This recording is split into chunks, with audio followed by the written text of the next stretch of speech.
चंद्रमा को भी एक दुख मिला।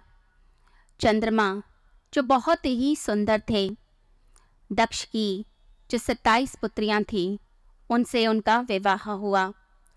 अब विवाह के बाद सब लोग बहुत प्रसन्न थे, खुश थे, लेकिन कुछ समय के बाद ही जो चंद्रमा थे, उन्होंने बाकी सब पत्नियों पर ध्यान ही नहीं दिया। सिर्फ अपनी एक पत्नी रोहिणी पर ही उनका ध्यान रहता, तो बाकी सब बहुत दुखी रहने लगी। उन्होंने अपने पिता से शिकायत की, विलाप किया, बहुत दुखी हो गई। तो दक्ष ने बहुत समझाया।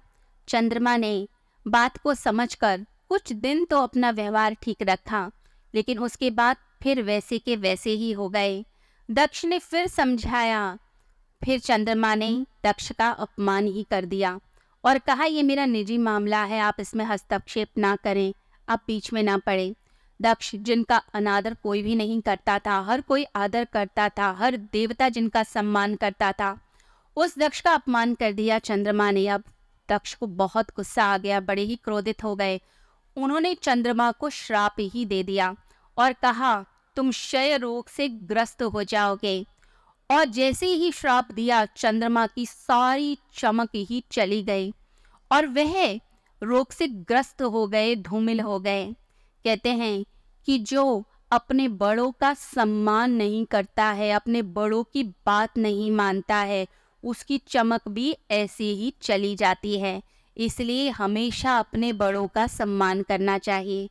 जो बड़े बताते हैं, जो चीज़ें आपके भले के लिए बताई जाती है या आपको डांटा भी जाता है, तो वो जो डांट भी होती है वो भी आपके कल्याण के लिए होती है।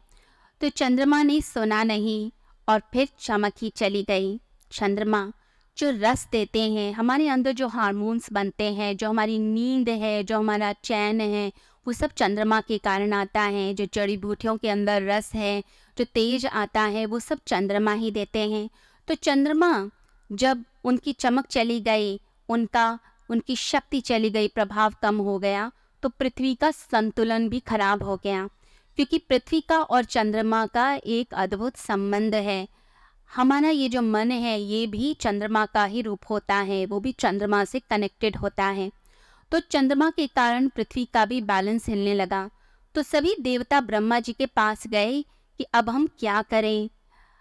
ब्रह्मा जी ने कहा, ब्रह्मवाणी प्रकट हुई और ब्रह्मा जी बोले कि जिनकी जटाओं से गंगा, पाप नाशिनी गंगा प्रवाहित होती है, ऐसे शिव की शरण में यदि चंद्रमा जाएगा तो उसका उद्धार हो जाएगा।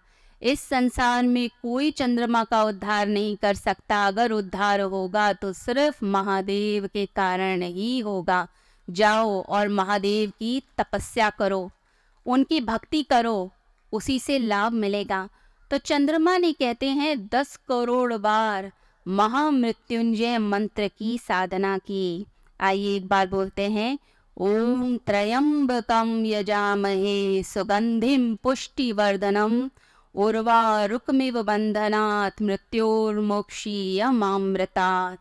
तो जैसे ही इस मंत्र की उपासना की, जिस मंत्र में है कि हम त्रिनेत्रधारी शिव की उपासना करते हैं, जो हर श्वास के अंदर जीवन का संचार करते हैं, जो पुष्टि देते हैं, सुगंधि देते हैं, तो ऐसे शिव की उपासना करते हैं।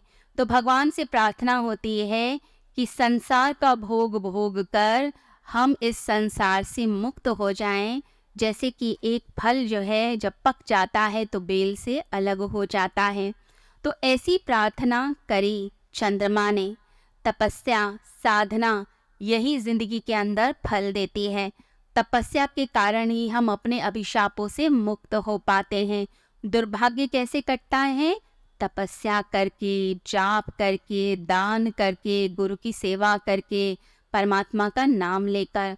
तो मंत्र जाप करते हुए, तपस्या करते हुए ही हमारा कल्याण होता है। और जब तपस्या करी जाती है तो मन कहाँ होना चाहिए? मन सिर्फ परमात्मा में।